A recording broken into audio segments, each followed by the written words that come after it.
The book of 1 Thessalonians, chapter 5, verse 21.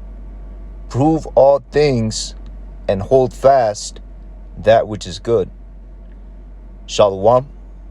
First and foremost, I'm going to say, Call Halal, Yahweh, Bahashim Yahushai, Bahashim Rakah Kudash, and double honors to the elders and apostles of Great Millstone, who taught us this truth and rule well. And Shalom to the hopeful elect, Yahweh, Bahashim Yahushai, Bahashim Rakah Kudash, Barakatham. It's the brother Kazah from Menval 12 West Coast coming back at it again with another lesson. And the title of this lesson is going to be Proving the Authenticity of the Los Lunas Stone in New Mexico. All right, something along the lines of that. If I could find a shorter title, come up with a shorter title, I'm going to use that, But I had to open up with this precept because, I was looking into the Los Lunas Stone, and it's you got people that devils that want to debate that, because basically devils ass in the archaeology scene or whatever, there are a lot of them are in the know, man. You know what I'm saying? A lot of them, they know who came here. They know who came here. They know that the so-called Latinos is the northern tribe, and they came here, man. So they, under the orders, to try to disprove, and put the Los Lunas stones up to debate. So that's, starts from a high level, but even, where we go out there and teach, if you have a scoffer that wants to come at you and debate the authenticity of the Los Lunas stones in New Mexico, if the topic gets to that area, all right, you have something that could cut them with, man. All right, and that's what we're gonna bring out here through the Spirit. Okay, so let me see. I'm gonna go to the first. We're gonna go to this article. All right, and it's titled "An Ancient Hebrew Inscription in New Mexico: Fact or Fraud." All right, and this article is written by James D. Tabor, all right, which he's a biblical scholar.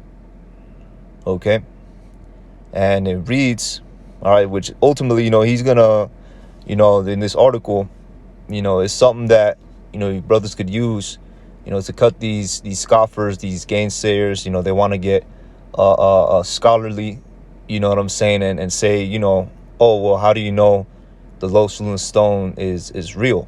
Because you for the most part, you bring that up, and a lot of people accept it. They're like, oh, okay, I didn't know that, but then you're gonna have those that might know, and want to come up and try to debate that, so here's an article going into the authenticity of the Los Lunas stones, and also disproving the claims that certain people do, and scholars do in that university scene, if you will, disproving them that say that it's a forgery. All right, so it says the standard textbook wisdom that we all learned from grade school on up is that the Americas were discovered by the Europeans either in 1492 by Columbus, all right, which we know that's a lie. Even from the Canaanites, even times in the sometimes in the Old Testament, and it's referenced, about this land, being used as a port, to bring in the goods, and journeys would take 3 years, a year and a half to get there, and a year and a half to come back. That's what the scriptures say, roughly paraphrasing. All right, and it says, or perhaps even a few hundred years earlier by the Vikings. Okay, so now they bringing out everybody except the ones who really came to this land, which is the Northern Kingdom, so-called Latinos and the Native Americans. All right, it says there seems to be an aversion among the establishment historians to even consider the idea that Mediterranean peoples might have traveled to the Americas in the centuries before our era. All right, and really that's true.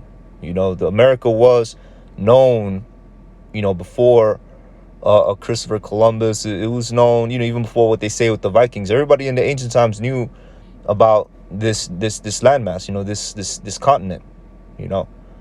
So this is all, Esau's deception, with his covering cast to keep the world under his under his dominion, basically, in a sense of knowledge, so that he could be, the beacon of knowledge, and he could dictate, what's being taught, and what's not, and what people are allowed to know and what people are not allowed to know. And this is one of those things that people are not allowed to know. That's why, they go through, great lengths to try to cover this up, man. All right, so it says, except for certain fringe scholarship, particularly promoted by Mormon historians, the standard view is considered, let me see, the standard view is considered indisputable. All right, the very idea that primitive peoples, which that's, it says quotation points, primitive peoples, from Cyprus, Phoenicia, Greece, or Iberia, had the sailing sophistication to cross the Atlantic is thought to be improbable, if not absurd. All right, now that's, Esau with his superiority complex, calling, other cultures, primitive, and, what I'm saying, which is funny because he put his own culture there, the Greeks, you know what I'm saying, but, you want to call them a primitive, like, oh, they don't got technology like that, yet Esau still can't find a way, Esau still can't find out how the Egyptians built the pyramids, man, so it's really, it's really a narrative there, So continuing on, it says there are a few notable exceptions. All right, so he quotes this one dude. He doesn't quote him. He names this one dude who goes by Dr. Cyrus Gordon, one of the greatest living historians of the ancient Near Eastern civilizations, has promoted the idea that such people reached the New World for the past several decades. But actually, when one digs around a bit, it turns out that the historical and archaeological evidence is quite impressive. It has been well documented by Barry Fell in his major study in America BC, New York pocketbooks, 1989. All right, so this is something that's, according to these people, all right, they're finding, evidence supporting that, Hebrew Israelites came here to the Americas, man. Okay, so it reads, one of the most fascinating sites Dr. Fell surveys is located south of Albuquerque, New Mexico. All right, a few miles west of a little-known town called Los Lunas. The site has been known as a mystery mountains by the locals for many years, and at the foot of mini Masada, like natural plateau, there is an inscription written in Paleo Hebrew. Okay, and this is what everybody is trying to debate, that this was forged and was made by the Mormons in order to promote their doctrine, but really that's just what I'm saying, we're going to get into why that's not true. All right, so it says the inscription contains slightly abridged version of the Decalogue or Ten Commandments. Anyone who is familiar with the Hebrew language and the well-established ancient Hebrew alphabet used prior to the Common Era can easily read this inscription. So they're talking about the ancient, Hebrew language, the Paleo Hebrew, all right? Not the modern Hebrew, not the Aramaic, but the Paleo Hebrew. Okay. So continuing on, it says, the question is, how did it get there? All right. Is it a fraud perpetuated by some pranksters or amusement purposes? All right. If so, it could not be much older than this century, since the Paleo Hebrew alphabet was only discovered from the archaeological inscriptions in the Middle East, over the past 100 years. All right, so the Paleo Hebrew inscriptions, all right, have been discovered in the Middle East in 100 years, man. That's their they basically digging up tablets and things of that nature, all right, of the Paleo Hebrew, all right, and they discovered them in the Middle East, in the past 100 years. Okay, so this is a key point right here. All right, because prior to that 100 years, people didn't have knowledge of the Paleo Hebrew.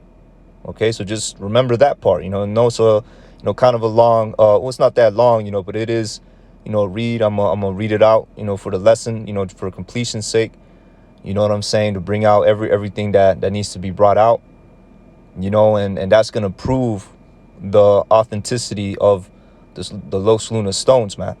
All right, so continuing on, it says, or is it possible that it was put there much earlier, all right, by Jews or Israelites who had settled in the area we know as New Mexico when the Paleo-Hebrew was in common use? All right, now we know that, New Mexico, that region was, settled in by, so-called Native Americans and, so-called Mexicans.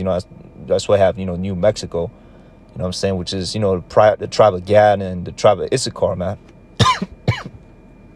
All right. So those are the people that was in that land, all right, in that time. Okay. Which, well, sorry, not, yeah, in that time, before, Esau came, and it's still in the land now, man. All right. So continuing on, and it says, when Paleo Hebrew was in common use, that is in the centuries BCE, to even suggest such an idea for most is to immediately dismiss it. All right, because majority of the people are doctrinized, all right, indoctrinated, to believe that it was Columbus and them Europeans that came and discovered it. It's the majority of these people is Edomites, man. Because they don't, they have that, that God complex. You know what I'm saying? They want to be everything, man. They want to be, they even want to be the last samurai. You know what I'm saying? So that's a lot of it, that's the spirit that they're in, that they don't want to, accept and acknowledge, another people being over them, not even these other nations, even much more us, the children of Israel. All right. So those that are in the know, and then they're under the orders of the elites, they're going to really, what I'm saying? They're going to really, go and fight tooth and nail to try to disprove all the evidence that comes out.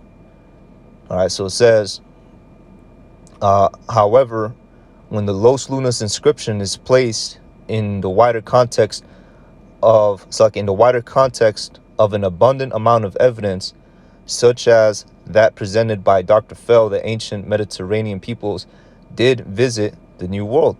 All right, now it says ancient Mediterranean peoples, man. Look, man, it's the Hebrew Israelites, man. All right, now you did have, certain people that did come, and according to the Old Testament, they would bring goods here. You know what I'm saying? But that was because that just supports that. That just supports that. In the ancient times, people knew about this place, man. People knew about this landmass. All right, and it says, and it becomes not only plausible, but perhaps the only logical explanation for the existence of this text. All right, in September 1996, I visited the Los Lunas site with a group of associates for an initial survey of evidence. I've also interviewed Professor Frank Hibben, a local historian and archaeologist of the University of New Mexico, who is convinced that the inscription is ancient and thus authentic. All right, he reports that he first saw the text in 1933, and at the time it was covered in lichen or lichen, whatever, however it's pronounced, lichen, and patination, and was hardly visible. And he was taken to the site by a guide who had seen it as a boy back in the 1880s. Okay, so this was back in the 1880s, so that's over 100 years. All right, now remember I brought out the first point, that that the Paleo-Hebrew alphabet, all right, was discovered, in within 100 years. All right, which I'll pull up the article. The dude said that he discovered it, in the 1880s. All right, now these are like the first. Now I'm gonna bring out two examples. These are the first. What's it called? These are the first Paleo-Hebrew inscriptions, all right, that were discovered. Okay, because we're gonna make a point out of this.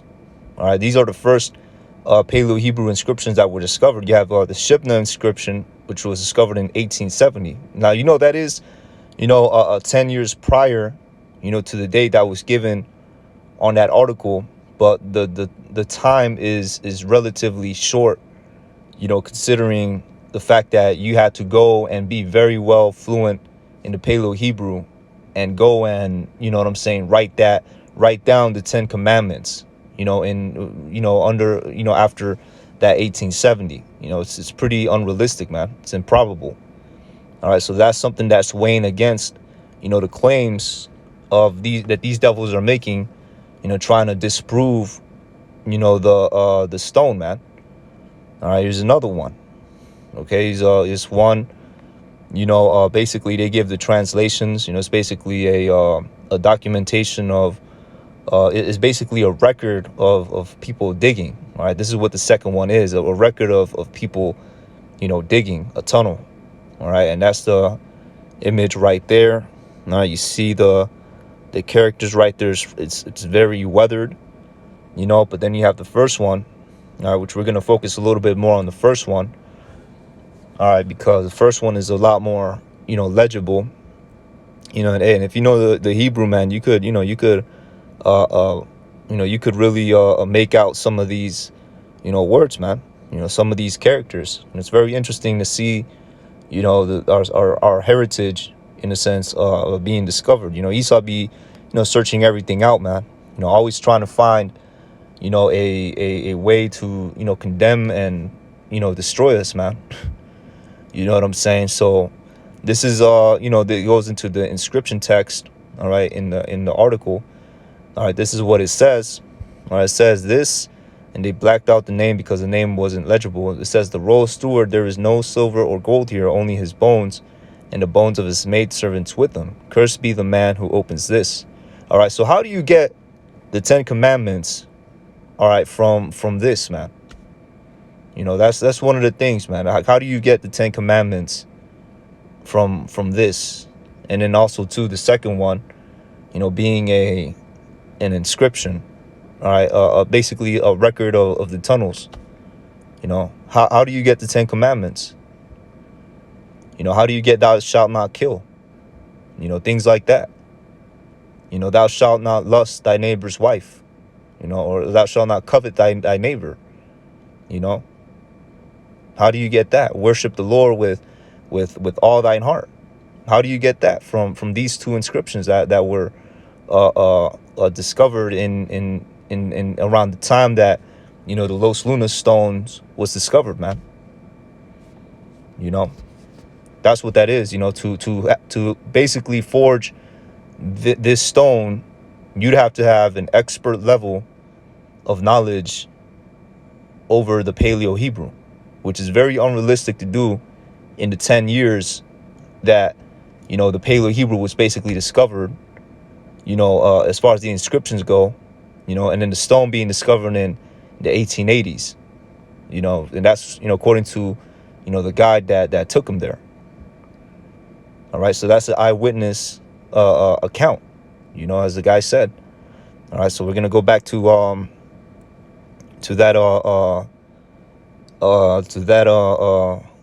back to the paragraph, all right, where it says he was taken to the site by a guide who seen it as a boy back in the 1880s.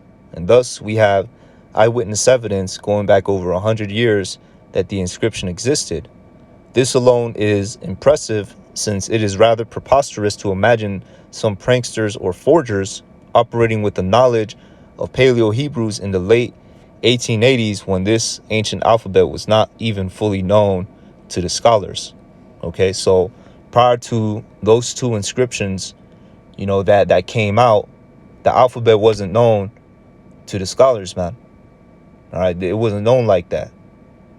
Okay, but now, you know what I'm saying, you know, well, Salaki, it wasn't known like that, you know, so that disproves, you know, that the forgery claims of these devils, man. All right, so continuing on, it says, associated with the inscription is the mountain itself, which shows evidence of fortification and ancient habitation, whether by Native Americans, who are the children of Israel, all right, or whomever. The Decalogue inscription is located at the foot of the mountain on the earth. Now, this is where it gets interesting, all right, and it just further proves the authenticity of the Los Lunas stones. Okay, and it says, on the north, at the only accessible pathway going up, The top of the mountain is a flat plateau with many ruins. All right. And the whole area is covered with drawings on rocks called petroglyphs. One of the most interesting of these petroglyphs is what appears to be a sky map laid out on a flat rock, recording the positions of the planets and constellations during the solar eclipse. During a solar eclipse. Okay, so the tribes were known to look at the skies and tell the times, man. All right, and what's crazy is it's a particular tribe that did this, and we're gonna bring out the precepts after we, bring it out. See, it's starting to get sweet now, man. All right, it says researcher David Deal, to whom we owe credit for a drawing of the site, has identified the eclipse astronomically as occurring on September 15th, 107 BC. All right, and the Latin tribes were well established here in this land. All right, considering they're taken away in captivity. All right, which we could look that up real quick, just to get the dates right. All right, so Northern Kingdom. Let me see, Northern Kingdom going in captivity. All right, it's going to bring out a date. All right, the captivities began approximately 740 BCE. So this is 600 years, after they got taken to captivity, and they've been here in Babylon, man. I mean, not Babylon. Well, I mean, it is Babylon now, but they've been, here in this land before Esau, came to be. All right, so in September 15th, 107 BC, I have run that date on a sophisticated computer calendar that does conversions to the ancient Hebrew calendar, and surprisingly, that date turns out to fall on Tishri 1st, or Rosh Hashanah of that year. All right, 107 BCE. All right, Mr. Deal, who first did the astronomical calculation, was not even aware of this correlation. Okay, so that shows you that they were, on the top of that mountain. They were, what's it called? They were watching the times, man. All right, they were watching the signs in the heavens. Okay, so it continues on. It might well be the case that the ancient Israelites who lived on this mountain and left their inscription of the 10 commandments at the gate of the camp also recorded the eclipse that happened to fall on the very important day on their sacred calendar. All right, and that's another thing too. We're gonna go into the scripture, going into how Issachar, tells. Let me see, Issachar, what they ought to do. All right, KJV. This is further. It all lines up with the truth, man. All right, forget what these heathens say. We prove all things. We take, what they say, because at the end of the day, Esau's tongue falls upon himself, man. All these little, these you got these scholars, they want clout. They want to, prove, their claims so bad for their, vainglory, that really they're proving our claim, and they're making the truth manifest. And it's just giving us more ammunition to come at these scoffers that want to come at us all, scholastically. You just bring that out, and then they're cut. So book of 1 Chronicles chapter 12 and 32. And the children of Issachar, which were men that had understanding of the times, to know what Israel ought to do. The heads of them were 200, and all their all their brethren were at their commandment. All right, so that's that is no coincidence right there. Okay, because who was inhabiting that land? In New Mexico, Issachar, man. And then you had the tribe of Gad too. They were there, man. Tribes were intermingling, man. But that's what that's what the evidence is pointing to, man. All right. So that's that paragraph, it just gets sweeter, man. All right. So continuing on, it says, I've become tentatively convinced that the Los Lunas inscription offers solid evidence that the ancient Israelites explored and settled in the New World. Okay, so I guess this is like the conclusion, the recap. All right, let's just read it, just for completion's sake, see if we can find anything else. If not, then, we end off the lesson there. But it says, offers solid evidence that the ancient Israelites explored and settled in the New World. All right, now this is according to 2nd Ezra chapter 13. Okay, in the centuries before the Common Era, whether we can precisely date this encampment based on Mr. Dio's astronomical evidence remains in discussion. All right, so however, I have little doubt. Well, actually, it says whether we can precisely date this encampment based on Mr. Dio's astronomical evidence is remains in discussion. Hey, the so-called astronomical evidence lines up with the scriptures, man. It lines up with how, what I'm saying, Issachar would watch the times. All right. They look into the skies. They would watch the times. They were known for that, man. You look at the pyramids they have in Mexico. They were known for that. All right. Experts in watching the times, man. Very, very accurate. And Esau cannot replicate. There we go. And Esau cannot replicate what they was doing, man. Just thinking back to the beginning of the lesson, how he called everybody else primitive. He can't even, if they so primitive, replicate what they doing, man. But he can't, because he's the primitive one. He's the base man. All right, he's the beast man. Okay, so continuing on, it says, however, I have little doubt, nor does Dr. Gordon, who is one of the world experts in ancient inscriptions, that the text itself is authentic and was written sometime BCE. Beyond this, we cannot go at this point in time. What is needed is a rigorous archaeological examination of the whole mountain and its human artifacts. All right, it was obvious to us, even from our brief survey last fall, that the site has been inhabited by successive people. All right, successive peoples. We would have to have coin and pottery evidence to more precisely identify these remains and correlate them, if possible, with the inscription itself. All right, and the author is in the process of investigating possibilities for such an investigation led by qualified experts in archaeology. Okay, so they, talking about going up there and doing an investigation, which I doubt Esau would let them bring anything out, man. All right, now when I say Esau, I mean big boy Esau, man. Big brother. You know what I'm saying? The higher ups, they would not let them, come out, with the facts, man. They'd get silenced, threatened, whatever it is, man. Or they would just get put to the side and given that talk, like, hey, listen, man, what you're bringing out is gonna help, further our downfall. You know what I'm saying? So that's what that is, man.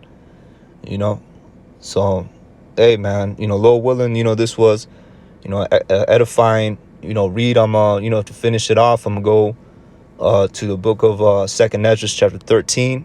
All right. And just recap on the Latin tribes coming here to Babylon. Okay. So the book of 2nd Ezra chapter 13, verse 40. All right. And it reads, well, it's like, I didn't mean to say, the Latin tribe. I meant to say more like the Northern Kingdom. All right. Which the Latin tribes are part of the Northern Kingdom. Okay. So 2nd Ezra chapter 13, verse 40. Those are the 10 tribes which are carried away prisoners out of their own land in the time of Hosea the king, whom Salmanasar, the king of Assyria, led away captive. And he carried them over the waters, so came they into another land. All right, and that's talking about land of Assyria. All right, but they took this counsel amongst themselves that they would leave the multitude of the heathen and go forth into a further country where never mankind dwelt. All right, and this is talking about the Americas. All right, verse 42. That further country is talking about the Americas. All right, so from where they were in, well, actually, I'm going to continue on reading, so, that way it can make sense. So verse 42, that they might there keep their statutes, which they never kept in their own land, And they entered into Euphrates by the narrow passages of the river. All right, so they went into Euphrates, narrow passages of the river. Okay, and we could bring out a world map, and Lord willing, this Lord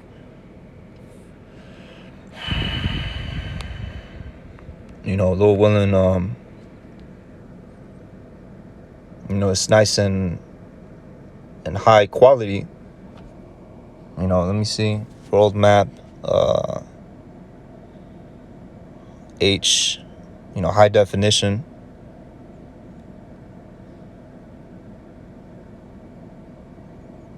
Because, so like, let me see, because this could take, some moments to load up, man. If not, then let's try this one. See, it does not want to load up, man. Okay, there we go. Yeah, this is much better. Man, come on. All right, so you have the Euphrates River, which will be located. I'm trying to zoom in the best I could. But this is basically located in that Iraq, region. Going into the Persian Gulf. All right, that's where the Euphrates River is. All right, so they went in there, and they left out, toward the Indian Ocean. Well, not the Indian Ocean. More so, to the eastern part of Africa. All right, which is known as the Horn of Africa. Okay, so continuing on, and it says, all right, and they entered into the Euphrates River by the narrow passages. They entered into the Euphrates by the narrow passages of the river. For the Most High then showed signs for them and held still the flood till they were passed over. All right, now this is dealing with, see, you got to load up again. Hey, all right, this is dealing with the eastern part of Africa. There is known for having, very, violent waters.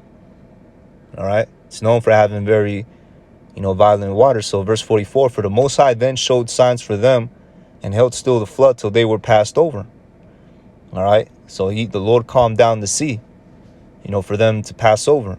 All right, verse 45, for through that country there was a great way to go, namely a year and a half. And the same region is called Arsarus. So it took them a year and a half to get to that, to get here to Babylon, man. To get here in America, the Americas. And that region was called Arsarus. So that's what this continent, was known, all over the, in the ancient times as Arsarith. All right, it wasn't there, it wasn't called America. It was called Arsarith. All right, and this is where, they would set up different, expeditions and bring back, the goods and resources that they would find here, wood, things to that nature. That's what they would do. All right, and that journey would take 3 years, according, to the Old Testament. I can't really find a precept right now, but according in the Old Testament and the scriptures, that those expeditions would take 3 years, right, to bring back, the goods that they would find here in what was known as Arsarith, in the ancient times. All right, in this side of the world, basically. All right, and it says, then they dwelt there until the latter, and now when they shall begin to come. Okay, and that's going into, so it says the latter time, and that's going into now, the Latin tribes, and really the Northern Kingdom, meaning the Latin tribes and the so-called Native Americans, they came here and they dwelt here, all the way until the end of times, And when it says, and now when they shall begin to come, that's talking about the Southern Kingdom, coming here on the slave ships. All right, and which ultimately, is a manifestation of the precept, Judah and Ephraim were oppressed together. Okay, so, that's going to be, a conclusion of the lesson, proving the authenticity of the Los Lunar Stone. Right, just something, just some ammunition, to have, if a scoffer comes at you trying to, debunk that, you just bring it up, man. Like, hey, listen, how were they, basically you ask them that question, you flip it back to them like, okay, how were they able to forge it when the Paleo Hebrew alphabet wasn't known at the time? and that's gonna put a big monkey wrench in their argument. All right. So with that, I'm gonna say Kol Halal Yahweh Bahashim Yahawashi Bahashim Racha Kodash. Forgive me the spirit to do this lesson. All right. With that, I'm gonna say Shalom. On to the next.